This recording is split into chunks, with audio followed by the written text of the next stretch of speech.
2021년 5월 16일 주일 나누는 교회 주일 예배를 하나님께 드리겠습니다. 찬송가 13장, 새 찬송가 64장 하나님께 찬양 드리겠습니다.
사도신경으로 신앙 고백 드립니다.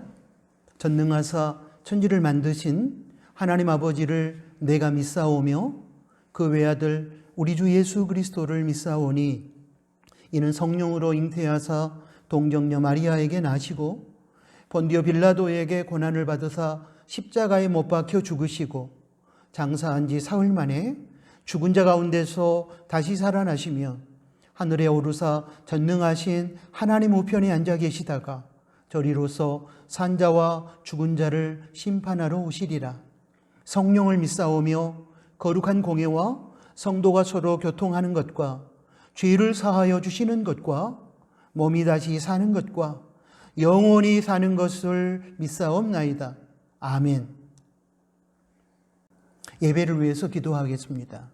하나님 아버지, 계절의 여왕 5월에 꽃보다 아름다운 가족을 허락하시고 가정이라는 사랑의 화원에서 저희들이 서로 위로하며 격려하며 사랑하며 살게 해주신 것을 감사합니다. 또한 저희 육신의 가족들과 함께 그리고 예수님 안에서의 영적인 가족인 저희 나누는 공동체 구성원들과 함께 대면 예배와 비대면 예배로 성삼위 하나님을 찬양하게 하시니 더욱 감사합니다. 이 시간 저희의 하나님 아버지께 불순종했던 죄악을 회개합니다. 또한 저희와 관계를 맺고 살아가는 가족을 비롯한 많은 사람들에게 행했던 악함을 회개합니다. 용서하여 주시고 저희의 죄와 악함으로 인하여 하나님과의 관계, 그리고 가족을 포함한 이웃들과의 관계가 막히지 않도록 도와주십시오. 하나님 아버지, 비록 고난의 현실이 계속 우리를 압박하고 있지만 저희는 모든 상황 속에 하나님의 뜻과 섭리가 있음을 믿기에 희망을 가지고 기도하며 나아갑니다. 저희를 불쌍히 여겨주시고 저희가 악하고 타락한 세상을 거룩함으로 이겨내며 힘들고 어려운 세상을 하나님의 능력으로 극복하게 해 주십시오. 타락의 시대에 무엇보다도 하나님과의 깊은 영적 교제가 끊이지 않도록 도와주시고 하나님의 뜻을 정확하게 분별할 수 있는 영적 민감함을 허락하시며 분별한 하나님의 뜻을 따라 살아감으로 세상의 희망이 되고 하나님의 자랑이 되는 저희들이 되게 하여 주시기를 원합니다. 특별히 코로나19로 인하여 아파하고 절망하며 고통받는 사람들을 치유하여 주시고 그들이 용기와 희망을 가지고 일어서게 해 주시며 코로나19 백신 접종을 통해 면역력을 확보하게 해 주시고 백신 접종 후에 후유증이 발생하지 않도록 도와주시기를 원합니다. 저희는 오늘 5월 18일에 광주 민주화운동 41주년을 맞이하게 됩니다. 광주 민주화운동을 통해 보여주신 하나님 나라의 평화와 정의와 공평의 정신이 이제는 저희 삶의 모든 영역에서 그리고 독재와 불의와 전쟁으로 고통받는 세계 각 나라에서 발현될 수 있도록 도와주십시오. 하나님 아버지, 저희 나누는 교회 가족들의 영혼을 건강하게 지켜주십시오. 생활 속에서 하나님을 의지하고 성실하게 살아갈 때에 범사가 잘 되게 하여 주시고 그로 인한 영광을 받아주십시오. 그리고 하나님과 이웃을 위해 헌신할 수 있도록 육신의 강건함도 허락하여 주십시오. 생명누리 어린아이들로부터 나오미 어른들에 이르기까지 모든 가족들이 코람데오 신앙으로 살아가게 해주시고 특히 다음 세대 친구들이 자신에게 주어진 다양한 삶의 자리에서 믿음을 지키며 자신에게 주어진 책임을 성실하게 감당할 수 있도록 도와주십시오. 또한 온라인 나눔터방을 통한 천국의 식탁과 말씀 읽기 묵상에도 적극적으로 참여하여 하나님의 은혜로 충만한 삶을 살아가게 하여 주십시오. 하나님 아버지, 이 시간 왕이신 하나님의 말씀 앞에 겸손함으로 마음의 문을 열게 해 주십시오.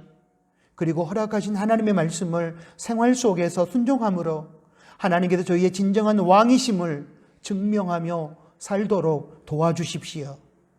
예수님의 이름으로 기도합니다. 아멘.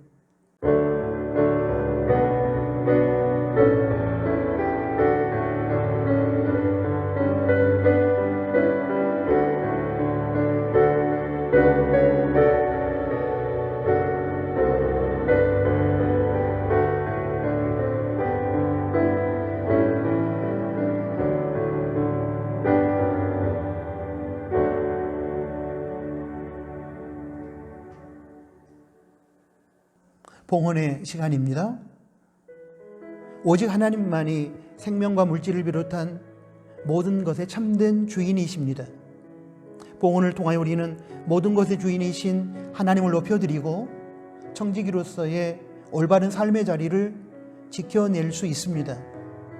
봉헌을 통하여 하나님의 선한 뜻이 이루어지며 물질을 다스리는 삶이 가능해질 것입니다. 봉헌을 통하여 하나님께서 영광을 받으시며 봉헌된 물질이 하나님의 뜻 안에서 작은 이웃을 향한 사랑의 실천으로 이어질 것입니다. 기도합니다.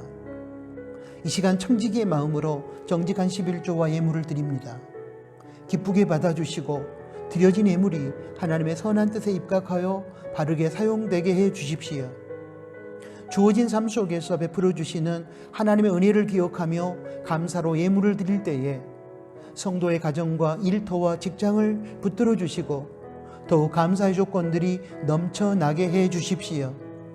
나누는 가족들의 삶에 일용할 양식이 끊이지 않으며 그 안에서 자족하고 감사하며 살게 해 주시고 하나님께서 저희들에게 베풀어 주시는 복을 누릴 뿐만 아니라 복의 통로가 되어 나누게 해 주십시오. 예수님의 이름으로 축복하며 기도합니다. 아멘. 코이노니아 시간입니다. 함께 예배드린 가족들에게 샬롬, 주님의 평화로 인사하겠습니다. 샬롬, 주님의 평화가 우리 각자의 심령 가운데, 우리 서로의 관계 가운데 충만하게 임하기를 소원합니다. 지금 순천 지역 코로나19 확진자들이 계속 늘어나고 있습니다. 저희 나누는 교회는 현장 예배, 온라인 예배를 병행하고 있는데 각자 상황에 따라 주어진 자리에서 거룩하고 지혜로우며 안전한 예배를 드리시고 방역 수칙을 철저하게 지켜주시기를 부탁합니다. 5월 가정의 달을 맞아 우리 나누는 가족들의 가정이 천국이 되며 가족들 간에 서로 사랑하며 화목하실 수 있기를 바랍니다.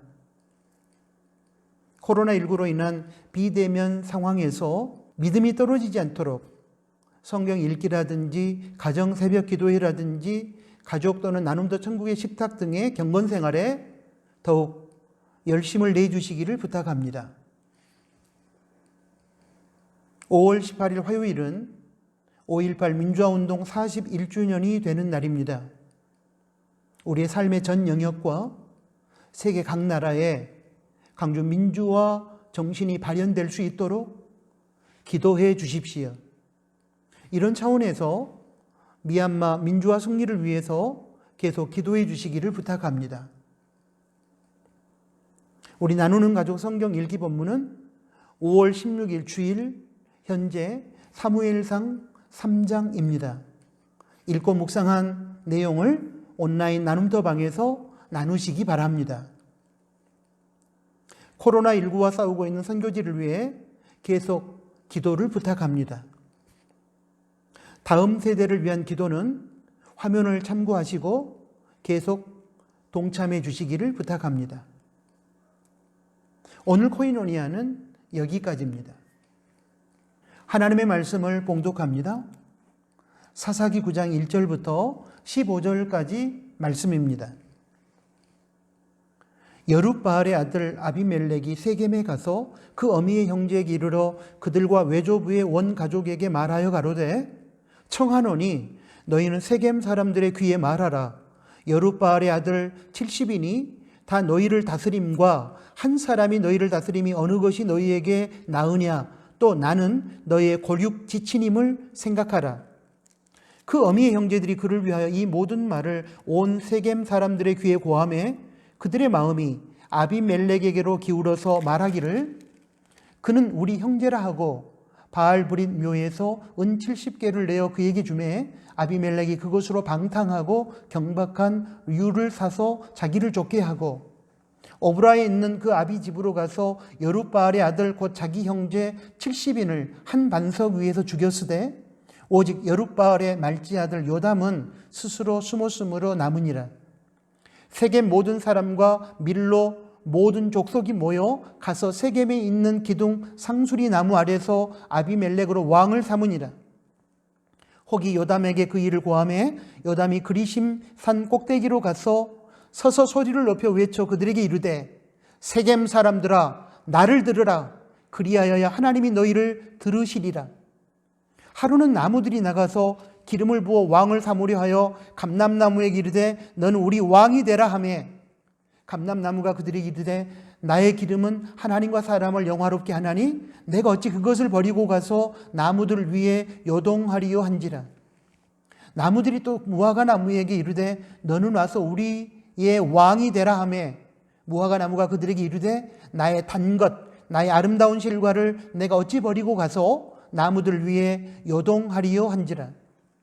나무들이 또 포도나무에게 이르되 너는 와서 우리의 왕이 되라 하며 포도나무가 그들에게 이르되 하나님과 사람을 기쁘게 하는 나의 새 술을 내가 어찌 버리고 가서 나무들 위에 요동하리요 한지라. 이에 모든 나무가 가시나무에게 이르되 너는 와서 우리의 왕이 되라 하며 가시나무가 나무들에게 이르되 너희가 참으로 내게 기름을 부어 너희 왕을 삼겠거든 와서 내 그늘에 피하라. 그리하지 아니하면 불이 가시나무에서 나와서 레바논의 백향목을 살을 것이니라 하였느니라. 아멘. 방금 봉독한 사사기 9장 1절부터 15절까지 말씀을 중심으로 오늘은 컴플렉스라는 제목 하에 우리 공동체와 우리 각자를 향한 하나님의 음성을 듣겠습니다.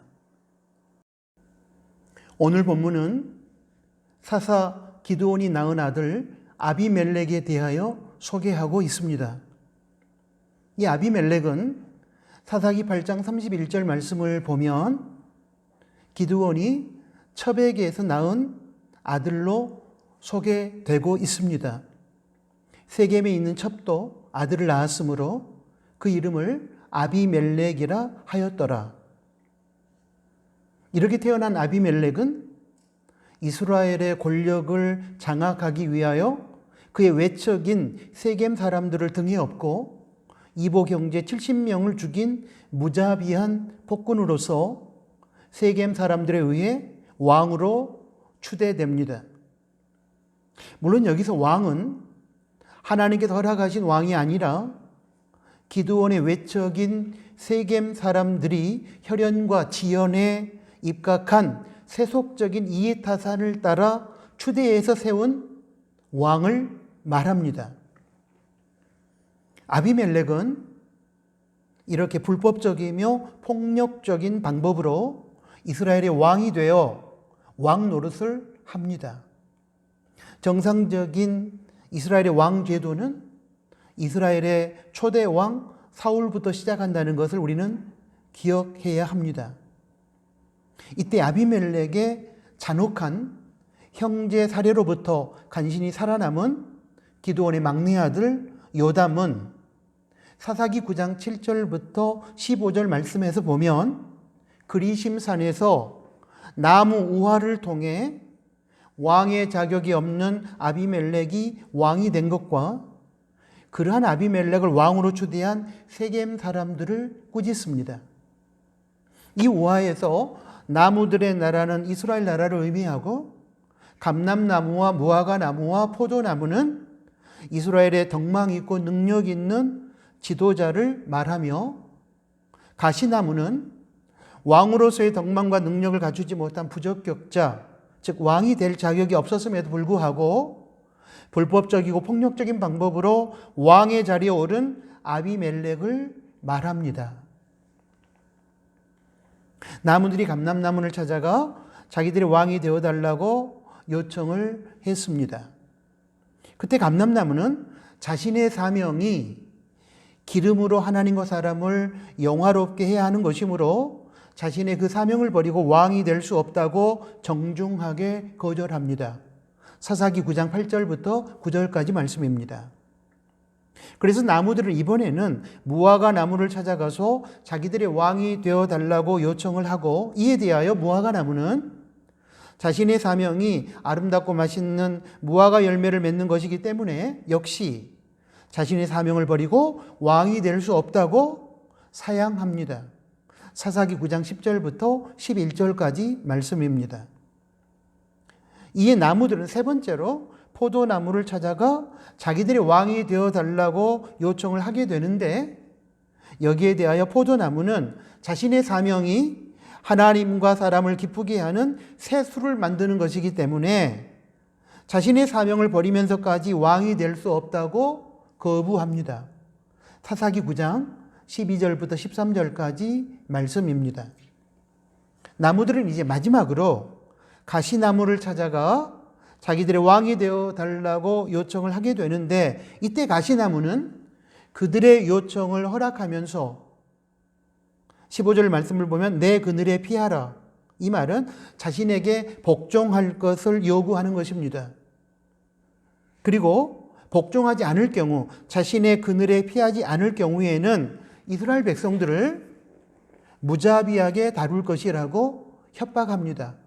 15절 말씀, 불이 가시나무에서 나와서 레바논의 백향목을 살을 것이니라. 이렇게 해서 왕이 될 자격이 없는 가시나무가 세겜 사람들의 추대를 힘입어 왕이 됩니다. 감람나무와 무화과나무와 포도나무와 이 가시나무의 우화에서 우리는 인생의 귀한 교훈을 얻을 수 있습니다. 그것은 사람에게는 하나님께서 부여하신 은사와 사명이 있으며 사람은 그에 따라 자신의 자리를 성실하게 지켜야 한다는 것입니다. 감람나무와 무화과나무와 포도나무는 하나님께서 자신들에게 부여하신 고유의 사명이 있었기에 그 사명의 자리를 지키며 감당하기 위해 왕의 자리를 욕심내지 않고 거절했습니다. 그러나 가시나무는 왕의 사명을 감당할 만한 덕망과 능력도 없으면서도 욕심을 부려 왕의 자리를 차지했습니다. 그 결과 이스라엘은 살육의 소용돌이에 휩싸였으며 아비멜렉 자신도 비참한 죽음을 당하게 됩니다. 이런 상황은 독재 정권의 말로가 항상 비참하게 끝나고 지도자가 되어서는 안 될 사람이 지도자가 되어 독재를 함으로 공동체와 구성원들이 고통의 상황에 처하게 되는 경우와 같습니다. 아무튼 왕의 자리에 앉아서는 안 될 아비멜렉은 친족 관계인 세겜 사람들의 지지를 받아 자기 이복 형제 70명을 죽이고 이스라엘을 다스리게 됩니다. 그리고 3년 후 자신을 지지했던 세겜 사람들은 아비멜렉에게 반기를 들게 되고 이에 분노한 아비멜렉은 세겜성의 모든 주민을 잔혹하게 진멸합니다. 그리고 그 여세를 몰아 데베스를 침공하러 갔다가 한 여인이 던진 맷돌에 맞아 죽게 됩니다. 이로써 하나님은 아비멜렉과 세겜 사람들의 죄를 모두 벌하십니다. 이러한 내용들이 사사기 9장 22절부터 45절까지 말씀 속에 담겨 있습니다.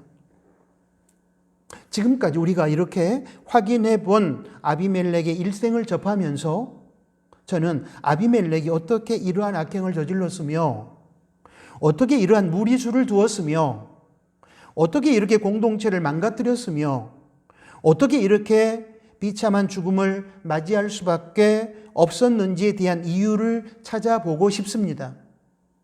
그리고 이러한 모든 의문에 대한 해답을 콤플렉스라는 코드를 가지고 풀어보려고 합니다. 콤플렉스라는 이 용어는 원래 정신분석학자인 칼 유용이 사용한 말로서 무의식 속에 억압되어 있는 심리의 표출이라고 정의할 수 있습니다. 조금 더 쉽게 정의하면 자기 자신을 움츠러들게 만들거나 부끄럽게 여기게 만드는 약점의 실체라고 말할 수 있을 것입니다. 콤플렉스는 나에게만 있는 것이 아니라 누구에게나 있습니다.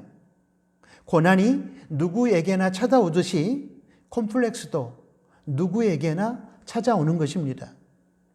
하정한 목사가 쓴 크리스천 콤플렉스라는 책에는 하 목사님 자신이 가지고 있었던 콤플렉스의 구체적인 내용들이 소개되어 있었습니다. 그는 거기에서 자신이 공부를 못하기 때문에 생긴 열등감 콤플렉스, 삼류대학을 다녔기 때문에 느꼈던 삼류대학 콤플렉스, 가난한 집안 콤플렉스, 외모 콤플렉스, 성과 관련된 콤플렉스 등 많은 콤플렉스의 지배를 받았었다고 고백했습니다. 이러한 콤플렉스의 지배를 받은 결과 그 목사님은 사춘기 때 외모 콤플렉스가 심하여 고등학교 시절에 찍은 사진들을 모두 태워버렸다고도 하고 또한 삼류대학 콤플렉스 때문에 좋은 대학을 다니는 친구들만 만나면 주눅이 들기도 했다고 합니다. 언젠가 서울대학교에 다니는 학생들의 콤플렉스에 대한 이야기를 들은 적이 있습니다. 저는 공부에 관해서는 서울대학교 학생들의 경우에는 콤플렉스가 없을 것이라고 생각했는데 전혀 아니었습니다. 서울대학교에 입학한 거의 모든 학생들이 공부와 관련된 콤플렉스를 가지고 있다고 합니다. 중고등학교 다닐 때만 해도 거의 학교에서 전체 1, 2등을 달리던 그들이 실력자들이 모인 서울대학교에서의 어쩔 수 없는 경쟁에서 밀려나면서 그들은 성적에 대한 콤플렉스를 갖게 된다는 것입니다. 또한 서울대학교에서 상위권을 유지한 학생들도 세계 각 나라에 명문 대학생들과 자신들을 비교하면서 열등감을 가지게 되고 역시 공부와 성적과 관련된 콤플렉스를 갖게 된다고 합니다. 이처럼 콤플렉스로부터 예외인 사람은 한 사람도 없습니다. 누구에게나 있는 콤플렉스이지만 중요한 사실은 이 콤플렉스를 극복하지 못하면 자신은 물론이려니와 자신이 속한 공동체와 구성원들까지 망하게 된다는 것입니다. 이 시점에서 묻고 싶습니다. 여러분을 지배하고 있는 콤플렉스는 무엇입니까? 아비멜렉에게도 콤플렉스가 있었다고 생각합니다. 저는 아비멜렉이 가지고 있던, 그리고 아비멜렉 자신과 공동체 부정적 영향력을 끼쳤던 콤플렉스 이름을 서자 콤플렉스라고 부르고 싶습니다. 우리가 아는 것처럼 아비멜렉은 기드온이 처백에서 낳은 서자입니다. 그런데 아비멜렉이 서자라는 자신의 신분에 대한 부정적 해석을 하게 되면서 그로 인한 비극적인 결과가 발생하게 되었다고 저는 생각합니다. 아비멜렉이 이복 형제 70명을 잔인하게 죽인 이유는 권력의 욕심 때문이기도 하지만 또한 자신이 적자가 아닌 서자 출신이라는 이유로 인하여 이복 형제로부터 소외당하고 멸시받았기 때문일 것입니다. 그렇지 않고서야 그렇게 잔인하게 이복 형제 70명을 일거에 죽일 수는 없었을 것입니다. 이 서자라는 트라우마, 콤플렉스의 지배를 당하면서 아비멜렉은 이복 형제들과 자신을 비교하게 되었고, 그런 속에서 이복 형제들에 대한 시기심과 미움과 분노가 일어나 그렇게 잔인한 살육을 저지르게 되었을 것입니다. 심리학자들이 말하는 콤플렉스의 종류 중에 가인 콤플렉스라는 것이 있습니다. 이것은 아담과 하와의 두 아들 중에 동생 아벨을 죽인 형 가인이 가지고 있었던 콤플렉스를 말합니다. 창세기를 보면 아담과 하와의 두 아들인 가인과 아벨이 하나님께 각자의 수확물을 가지고 하나님께 제사를 드렸는데, 하나님께서 동생 아벨의 제사는 받으시고 형 가인의 제사는 받지 않으셨다고 적고 있습니다. 그리고 그 이유에 대하여 히브리서 11장 4절은 아벨은 믿음으로 제사를 드렸고 가인은 믿음으로 제사를 드리지 않았기 때문이라고 말씀하고 있습니다. 히브리서 11장 4절의 말씀을 보겠습니다. 믿음으로 아벨은 가인보다 더 나은 제사를 하나님께 드림으로 의로운 자라 하시는 증거를 얻었나니. 그런데 안타까운 사실은 가인이 하나님께서 자신의 제사를 받지 않으신 이유에 대하여 오해를 했다는 사실입니다. 그것은 하나님께서 아벨을 편애하시기 때문에 아벨의 제사만 받으시고 자신의 제사를 받지 않았다고 오해한 것입니다. 이러한 오해에 근거하여 가인은 분을 품게 되었고 급기야 동생 아벨을 죽이는 천인공노할 범죄를 저지르게 됩니다. 이처럼 형제에 대한 시기와 질투가 미움이 되고 분노가 되면 가인처럼 가인 콤플렉스의 지배를 받게 되어 결국 비극적인 결과를 만들어내는 것입니다.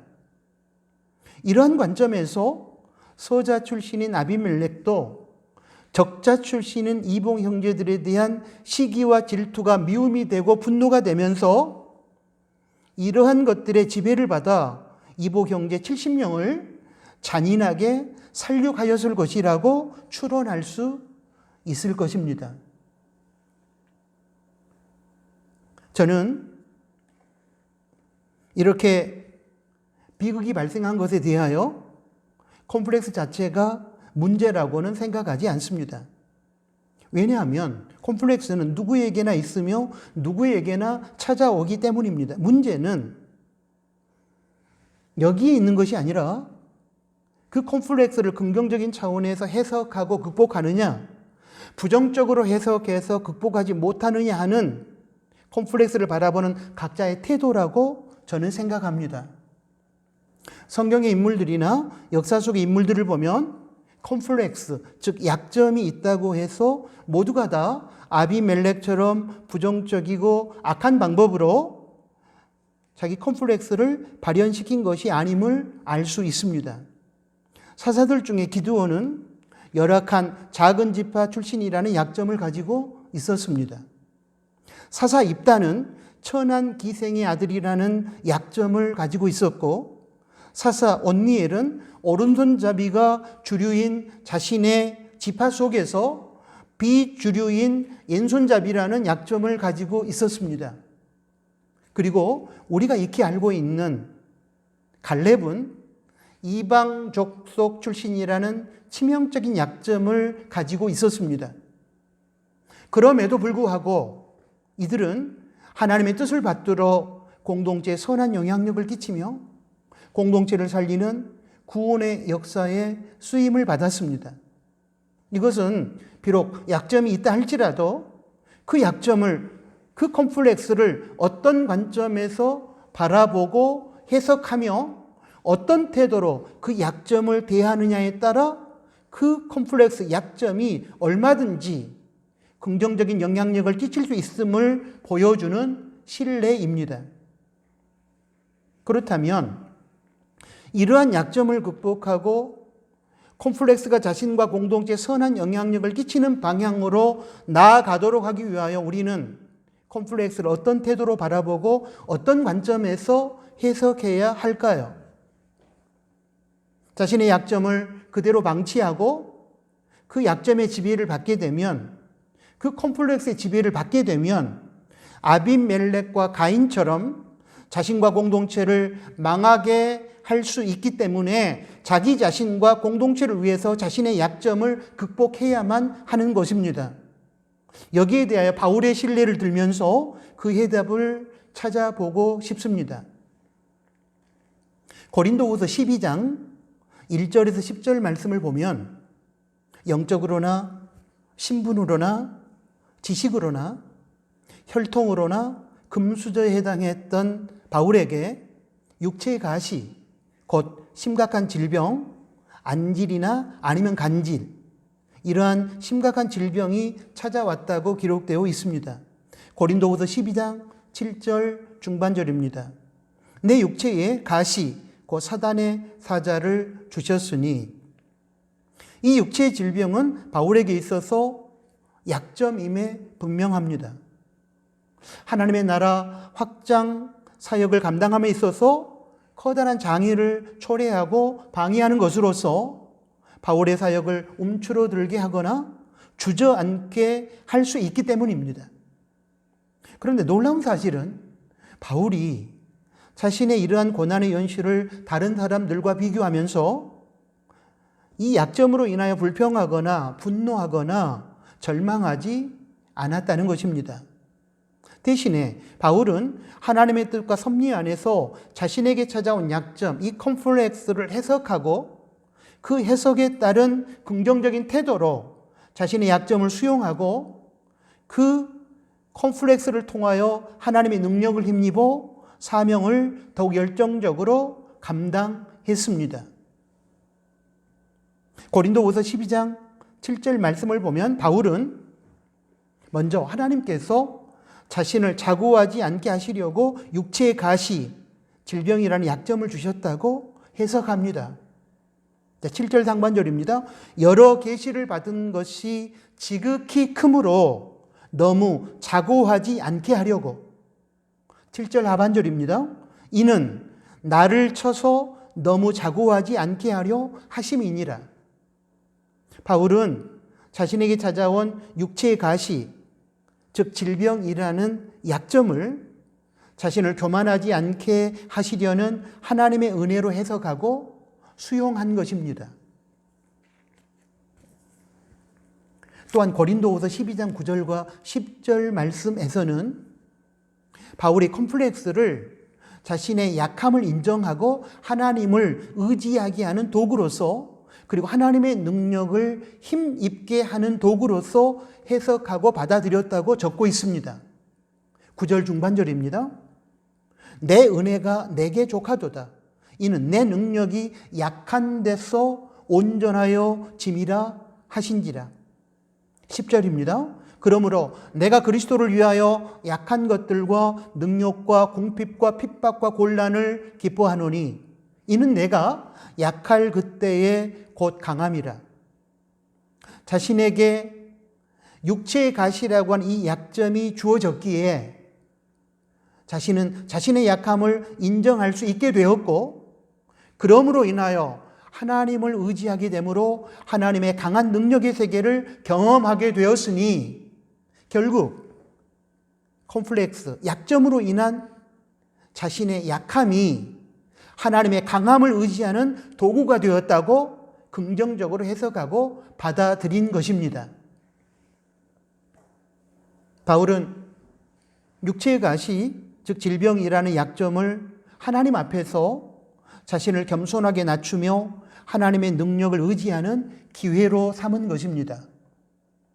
이렇게 바울은 콤플렉스를 하나님의 뜻과 섭리 안에서 해석하고 그 해석에 따라 긍정적인 태도로 그것을 바라보았기 때문에 육체의 가시라는 이러한 약점에 의해서 지배당하며 망하는 길로 나아가지 않고 오히려 콤플렉스를 긍정적인 차원으로 승화시켜 하나님의 사명을 감당하며 많은 사람들에게 복음의 선한 영향력을 끼치는 기회로 삼을 수 있었던 것입니다.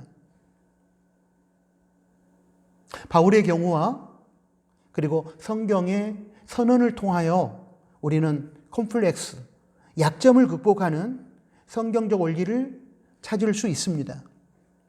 먼저 모든 컴플렉스에 하나님의 섭리가 있음을 믿고 그 약점을 허락하신 하나님의 뜻을 찾고 그 뜻에 의하여 약점을 해석하는 것입니다.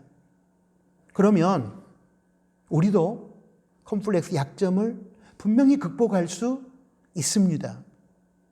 앞에서 소개한 바울의 경우가 좋은 신뢰가 될 것입니다. 그러므로 이러한 우리에게 주어진 약점을 우연의 시각에서 바라보지 말고 하나님의 섭리 시각에서 바라보고 해석하시기를 바랍니다. 모든 컴플렉스에는 우리의 유익을 위한 하나님의 선한 뜻이 숨겨져 있습니다. 그리고 거기에 대한 하나님의 선한 뜻이 이해되어지면 우리는 컴플렉스를 극복하고 나아갈 수 있는 긍정적인 태도를 소유할 수 있게 될 것입니다. 다음으로 하나님과의 관계성 속에서 자신의 성경적인 정체성을 확인하고 자존감을 회복하는 것입니다. 에베소서 2장 10절에는 성도의 정체성에 관한 하나님의 선언이 기록되어 있는데 거기 보면 성도는 하나님의 만드신 바라고 했습니다. 여기서 불완전 대명사 바는 영어로는 한편의 시, a poem 또는 걸작품, masterpiece로 번역됩니다. 우리가 약점 때문에 우울해지고 낙심하게 되고 세상과 사람들이 두렵게 느껴질 수는 있겠지만 우리의 정체성이 하나님 아버지의 위대한 걸작품이라는 사실만은 잊지 말아야 할 것입니다. 이러한 정체성에 대한 확신이 우리를 콤플렉스로부터 지켜주고 콤플렉스를 극복할 수 있게 만들어 줄 것입니다. 마지막으로 비록 나 자신이 약점을 가지고 있지만 하나님 아버지께서는 나의 그러한 약점에도 불구하고 나를 끝까지 그리고 완전하게 사랑하신다는 확신에 거하는 것입니다. 로마서 8장 38절과 39절 말씀은 하나님의 저와 여러분을 향한 사랑의 영원성과 확실성을 선포하고 있습니다. 38절 말씀 봅니다. 내가 확신하노니 사망이나 생명이나 천사들이나 권세자들이나 현재 일이나 장래 일이나 능력이나 39절입니다. 높음이나 깊음이나 다른 아무 피조물이라도 우리를 우리 주 그리스도 예수 안에 있는 하나님의 사랑에서 끊을 수 없으리라. 하나님과 주변의 사람들이 나를 사랑하고 있다는 사실을 우리가 깨닫고 확인하게 되면 그 사랑이 우리를 콤플렉스의 지배로부터 구원하여 선한 방향으로 우리를 나아가게 합니다. 조선의 왕들 중에 희대의 폭군으로 알려진 연산군과 최고의 성군으로 일컬어지는 정조를 콤플렉스 또는 트라우마, 그리고 사랑의 차원에서 비교한 역사학자의 강의를 들은 적이 있습니다. 그 강의에 의하면 연산군과 정조의 공통점은 두 사람 모두 상처가 있고 트라우마가 있으며 그것이 그들의 콤플렉스, 약점이 되었다는 것입니다. 연산군의 어머니 폐비윤 씨는 사약을 받고 비참하게 죽었습니다. 그것이 연산군의 트라우마였으며 콤플렉스였습니다. 반면에 정조에게 있어서 트라우마와 콤플렉스는 아버지 사도세자의 죽음이었으며 정조는 그 죽음을 직접 목격했습니다. 이처럼 두 사람 모두 공통적으로 한 사람 연산군은 어머니의 죽음에 대한, 다른 한 사람 정조는 아버지 죽음에 대한 콤플렉스, 약점 또는 트라우마를 가지고 있었습니다. 그런데 이러한 공통점에도 불구하고 두 사람의 다른 점이 있는데, 그것은 한 사람 연산군은 조선왕조 희대의 폭군이 되었으며 다른 한 사람 정조는 위대한 성군이 되었다는 것입니다. 그 이유를 사랑에서 찾은 강사의 시각이 저에게는 감동으로 다가왔습니다. 연산군은 아버지 성종으로부터 사랑을 받지 못했습니다. 그런 속에서 어머니 폐비윤 씨의 죽음에 대한 사건을 듣고 접하게 되었을 때 그 과정 속에서 폭군이 되었습니다.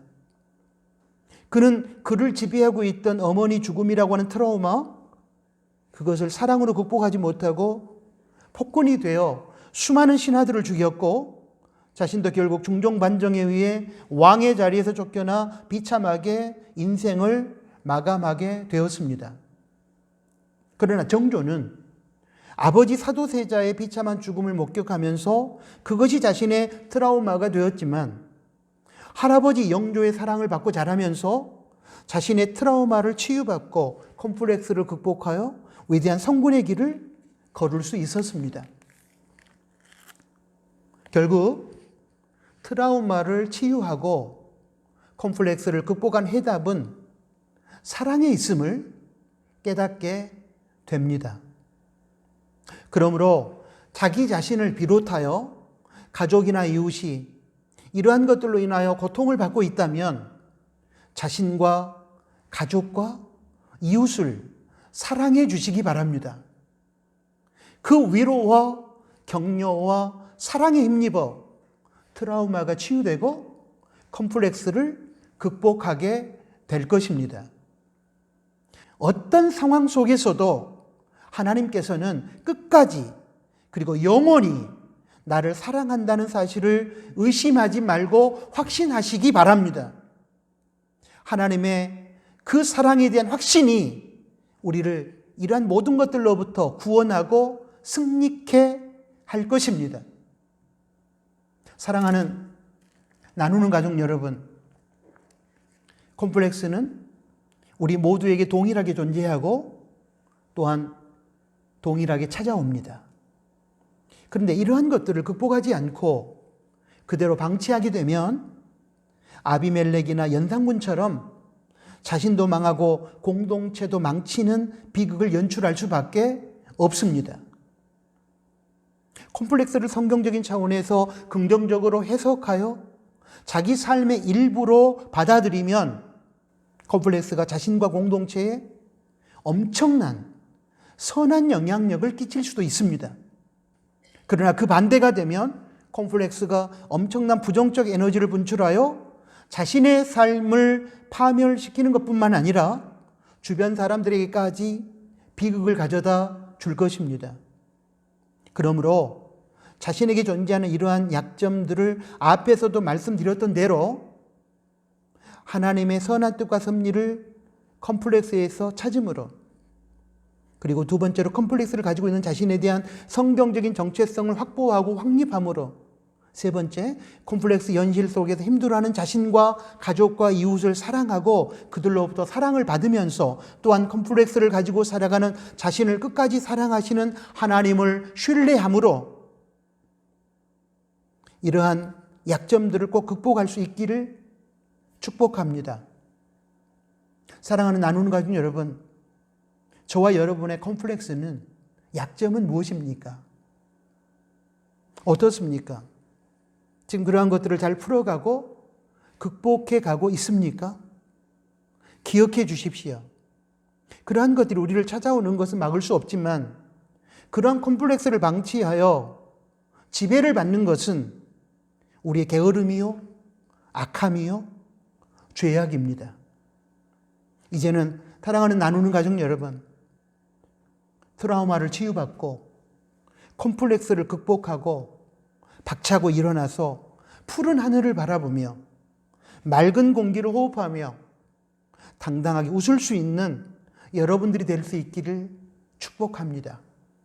아멘. 하나님 아버지 고맙습니다. 오늘 주신 말씀 속에서 하나님의 저희를 향한 사랑과 위로와 격려를 받습니다. 우리도 모르는 가운데 우리는 컴플렉스와 트라우마에 젖어서 낙심하고 주저앉고 한숨 쉴 때가 너무 많습니다. 오늘 주신 말씀 속에서 우리에게 찾아온 컴플렉스와 트라우마를 치유받고 극복하는 방법을 가르쳐 주셨으니 이제는 우리가 성경적인 방법으로 이러한 것들을 치유하고 극복하여 하나님의 자녀로 당당하게 세상을 향하여 달려나가는 저희들이 되게 하여 주십시오. 예수 그리스도의 이름으로 기도합니다. 아멘. 파송 찬양을 드리겠습니다. 오늘 주신 말씀을 생각하면서 똑바로 보고 싶어요. 함께 찬양합니다.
기도하겠습니다. 이제는 우리 구주 예수 그리스도의 은혜와 하나님 아버지의 크신 사랑하심과 성령 하나님의 위로, 교통, 충만, 동행하심이 오늘 주신 말씀을 듣고 우리를 눌러 지배하고 있는 콤플렉스를 성경적인 방법으로 극복하고 하나님의 뜻을 좇아 세상으로 당당하게 달려나가기를 소원하는 사랑하는 나누는 교회 가족들 머리 위에 이제로부터 영원토록 항상 함께 계실지어다. 아멘.